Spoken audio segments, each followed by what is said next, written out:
સુખદેવજી મહારાજ રાજા પરીક્ષિતને પંચમ સ્કંદની કથા કહે છે.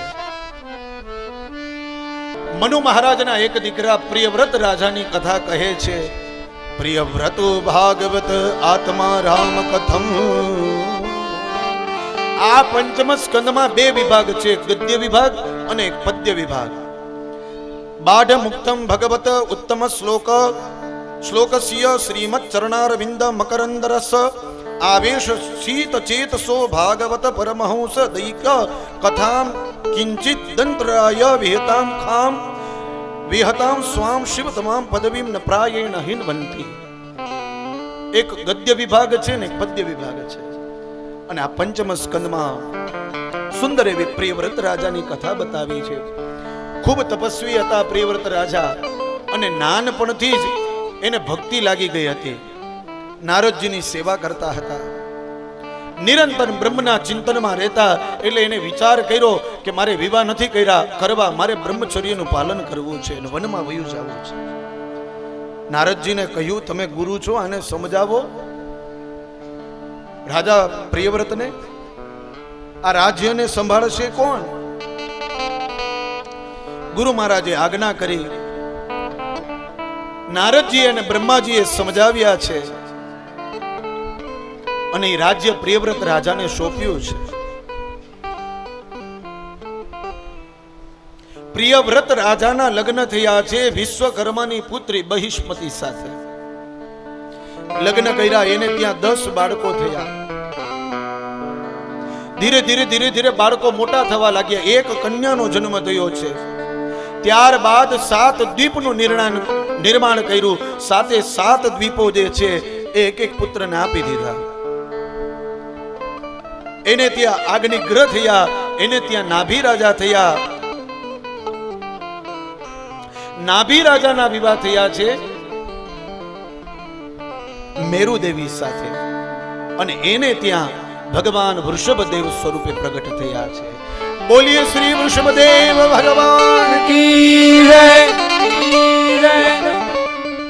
ઘર સંસાર ચાલવા લાગ્યો ને એને ત્યાં 1 2 નહીં 100 સંતાન થયા છે વૃષભદેવજીને ત્યાં.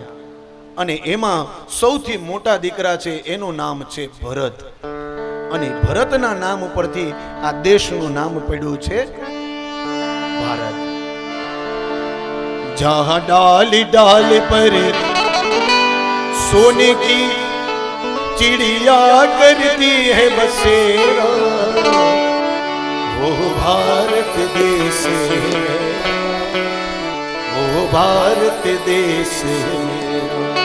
जहाँ डाल डाल पर सोने की चिड़िया करती है बसेरा, ऐसा भारत देश है मेरा, ऐसा भारत देश है मेरा. સુખદેવજી મહારાજ રાજા પરીક્ષિતને કહે કે ભરત નામ પરથી આ ભારતનું નામ પડ્યું છે સાહેબ.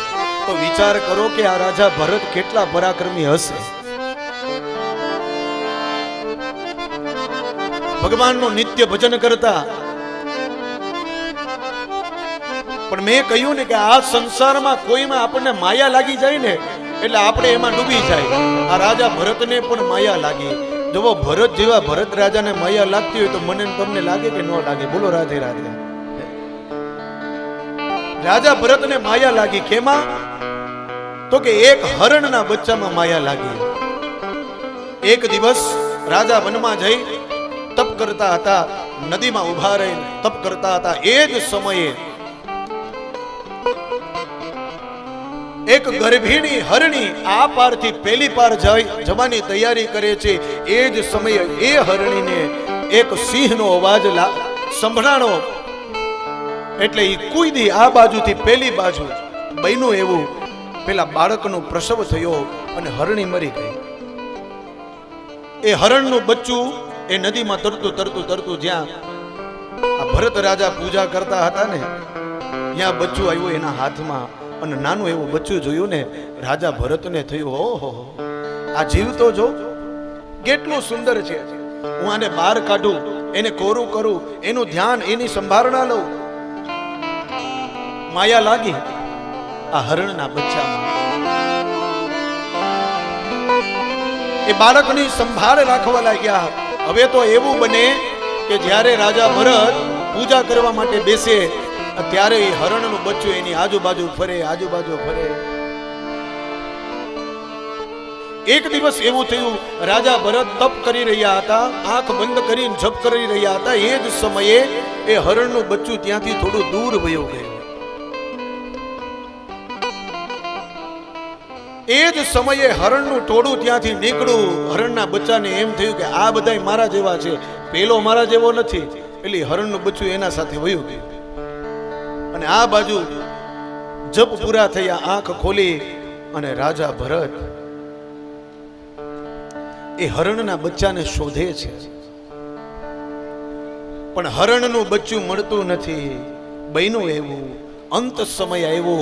હરણ હરણ હરણ હરણમાં જીવ હતો ને, દેહ છૂટ્યો અને બીજો અવતાર થયો હરણની યોનિમાં. આપણે કહીએ ને, અંતે મતિ સા ગતિ. છેલ્લે જેવો આપણો વિચાર હશે ને એવી ગતિ આપણને મળશે. કલિયુગમાં તો લોકોને પ્રોપર્ટી દેખાતી હોય છે કે જાય એની પેલા આપણા દીકરાઓના નામે બધી પ્રોપર્ટી કરી દઈ, જમીન કરી દઈ, નકર સરકાર લઈ જશે. એટલે હાથ ધ્રુજતો હોય, જવાની તૈયારી હોય તો એ અંગૂઠો મારીને બધું આપી દે અને પછી જીવ વયો જાય. જતા જતા જમીનમાં જીવ હોય. પછી દીકરો દાણા નાખે ને બાપુજી કબૂતર બનીને દાણા જરવા આવે. બોલો રાધે રાધે. કારણ કે જીવ છેલ્લે જમીનમાં હતો.